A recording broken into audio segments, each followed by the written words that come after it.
ವೈಯಕ್ತಿಕವಾದ ಆಗ್ರಹ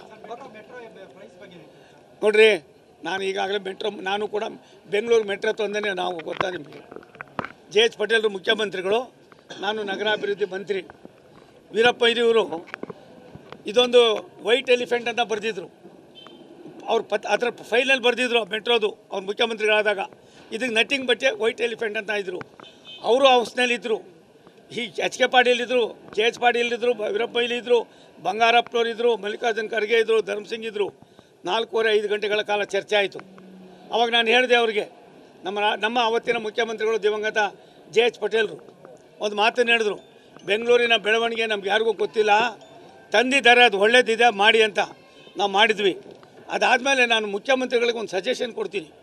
ಮತ್ತೆ ಹತ್ರ ನೀವು ಕೇಂದ್ರ ಸರ್ಕಾರದ ಮೇಲೆ ಗೂಬೆ ಕೂರಿಸ್ಬೇಡಿ. ನೀವು ದಯವಿಟ್ಟು ಪಕ್ಕದಲ್ಲೇ ತಮಿಳ್ನಾಡಿನಲ್ಲಿದೆ, ಬೇರೆ ಬೇರೆ ರಾಜ್ಯಗಳಲ್ಲಿದೆ, ದೆಹಲಿಯಲ್ಲಿದೆ, ಬಾಂಬೆನಲ್ಲಿದೆ, ಬೇರೆ ಬೇರೆ ಕಡೆ ಇದೆ. ಇದರ ಮೇಂಟೆನೆನ್ಸ್ ಯಾರು ಮಾಡ್ತಾಯಿದ್ದೀರಿ ನೀವು? ಅದು ಬೇಡಿ. ಸಬರ್ಬನ್ ಇದೆ ತಮಿಳ್ನಾಡಿನಲ್ಲಿ, ನಾನು ಮೊನ್ನೆ ಹೋಗಿದ್ದೆ. ಬೇರೆ ಬೇರೆ ರಾಜ್ಯಗಳಲ್ಲಿದೆ. ಇದರ ಕರ್ತವ್ಯ ನಿರ್ವಹಣೆ ಮಾಡೋದು ರಾಜ್ಯದ ಜನರ, ರಾಜಧಾನಿಯ ಜನರ ಯೋಗಕ್ಷೇಮವನ್ನು ವಿಚಾರ ಮಾಡ್ತಕ್ಕಂಥದ್ದು ರಾಜ್ಯ ಸರ್ಕಾರ. ನೀವಿಬ್ಬರು ಮೆಂಬರ್ ಹಾಕ್ಬಿಟ್ಟಿದ್ದೀರಿ, ನಾವು ಮೆಂಬರ್ ಹಾಕಿದ್ದೀವಿ. ಆದರೆ ಮೆಟ್ರೋ ನಡೆಸೋಕ್ಕೆ ಅಲ್ಲೇನೂ ಆಗಬಾರ್ದು ಅನ್ನೋ ದೃಷ್ಟಿಯಿಂದ ರಾಜ್ಯ ಸರ್ಕಾರದ ಹೊರೆಯನ್ನು ನೀವೆಲ್ಲ ತಪ್ಪಿಸ್ಕೊಳ್ಳೋಕ್ಕೆ ಒಂದಷ್ಟು ನೀವು ಗ್ರಾಂಟ್ ಕೊಟ್ಟರೆ ಏನು ತಪ್ಪಾಗೋದು? ಅಲ್ಲಿ ಏನು ನಿಮ್ಮದು ಕಾಂಟ್ರಿಬ್ಯೂಷನ್ನು? ಮೆಟ್ರೋ ಯೋಜನೆಗೆ ಭಾರತ ಸರ್ಕಾರದ ಮೇಲೆ ನೀವು ಗೂಬೆ ಕೂರಿಸ್ತೀರಲ್ಲ, ನಿಮ್ಮ ಕಾಂಟ್ರಿಬ್ಯೂಷನ್ ಏನು?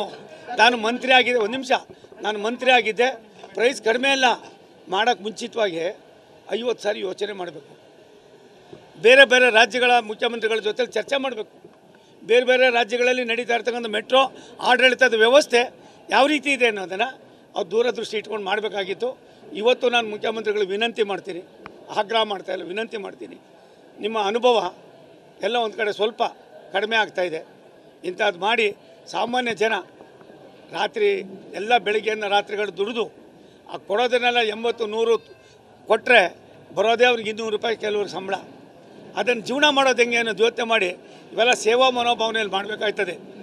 ಆದ್ದರಿಂದ ಮುಖ್ಯಮಂತ್ರಿಗಳು ಎಲ್ಲ 1-2-3 ಮಾಡಿಬಿಟ್ಟು ಏನೋ ಮಾಡೋಕ್ಕಾಗೋದಿಲ್ಲ. ಕಿವಿಗೆ ಹೂವು ಇಡೋ ಕೆಲಸ ಇನ್ಮೇಲೆ ಮಾಡಬೇಡ್ರಿ.